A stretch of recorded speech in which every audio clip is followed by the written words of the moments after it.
Jā, esam ēterā, jā. Labi, sākam. Labdien, cienījamie radio klausītāji. Mūsu 63. kanāls atkal ēterā. Šodien papildus ziņas par 8. martu. 1910. gada Kopenhāgenā notiekošajā starptautiskajā sieviešu konferencē vācu sociāliste Klāra Cetkina ierosināja sākt svinēt starptautisko sieviešu solidaritātes dienu. Jau nākamajā gadā šo dienu plaši svinēja gan Vācijā, gan Dānijā, gan Šveicē. 1914. gadā lielākajā daļā Eiropas Savienības valstu šo dienu sāka svinēt 8. martā. 1921. gadā Krievijā komunistiskā sieviešu konference nolēma atzīmēt sieviešu solidaritātes dienu 8. martā.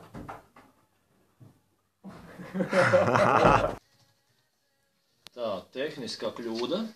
Satelīts bija novirzījies mazliet no orbītas. Tātad 1975. gada 8. martā ANO sāka svinēt starptautisko sieviešu dienu, un arī Latvijā 8. marts ierakstīts kalendārā kā starptautiskā sieviešu diena. Tomēr sabiedrībā joprojām dalās domas šo dienu svinēt vai nē.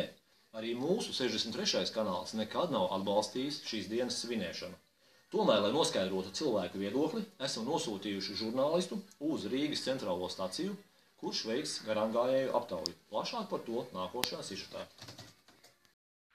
Sveicināti, dārgie skatītāji un klausītāji! Es esmu Maigonis no 63. kanāla un šobrīd atrodos centrālajā stacijā, vai kur pulkstenis ir. Un tagad mēs aptaujāsim vietējos nejauši sastaptos garāmgājējus, ko viņi domā par 8. martu. Aiziet!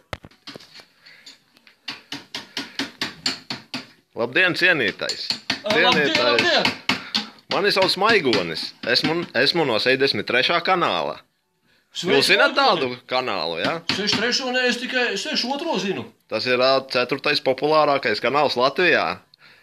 Nezinu. Ar ko jūs šobrīd nodarbojaties? Kaļu, dzenim, jaunu māju, jo putnām vajag, pavasaris nāk. Marts, kā ziniet, dzeņi atgriežās no siltajām zemēm, nav kur dzīvot. Labi, par martu parunāsim vēlāk. Vai jums drīkst uzdot vienu jautājumu? Nu, vienu jau nu uzdot gan. Ko jūs... Tu no televīzijas vajag, tak nerāda man visai pasaulē. Atbildiet lūdzu uz jautājumu. Ko jūs domājat par 8. martu? Un vai jūs zināt, ko šis datums nozīmē? 8. marts? Es domāju, ka 8. marts, atceros, tā vienu gadu bija ceturtdiena. Un tad mēs aizgājām ar Jāni, tur bija baigi labais pasākums, jā. Bija forši, man patika 8. marts, bija labi. 3 dienas aizgāja nemanot. Bet vai jums neliekas, ka 8. marts kaut kā ir saistīts ar sievietēm? Man ir reizē ar Jāni, mums bija arī 2 sievietes, bija labs pasākums. Man tiešām patika, bija labs. Labi, bet ko jūs novēlat 8. martā visām sievietēm? Sievietēm novēlētu, lai sastop mani un Jāni. Tas būtu baigi labi. Labi, paldies jums un paldies Jānim. Uz drīzu tikšanos. Visu labu.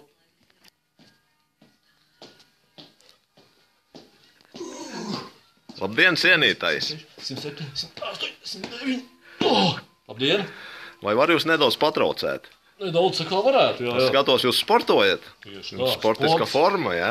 Sports un dzīve. Vegāns. Tas ir labi, es arī esmu vegāns. Vai var jums uzdot vienu jautājumu? Varētu, jā, labprāt, esmu gatavs komunikācijai. Allaž vienmēr, jebkurā laikā. Vai jūs zināt, ko nozīmē 8. marts?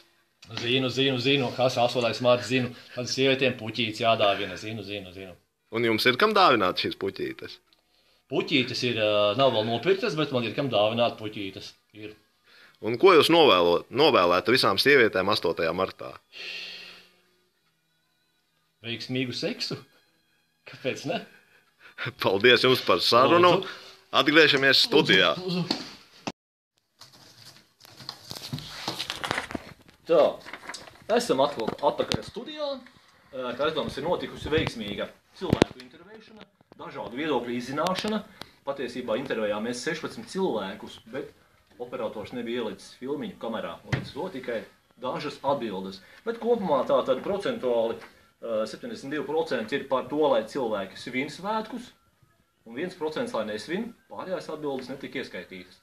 Līdz ar to arī mūsu 63. kanāls aicina svinēt svētkus, svinēt svētkus, vēlreiz svinēt un visiem, lai būtu jautri. Uz redzēšanos nākamajā raidījumā.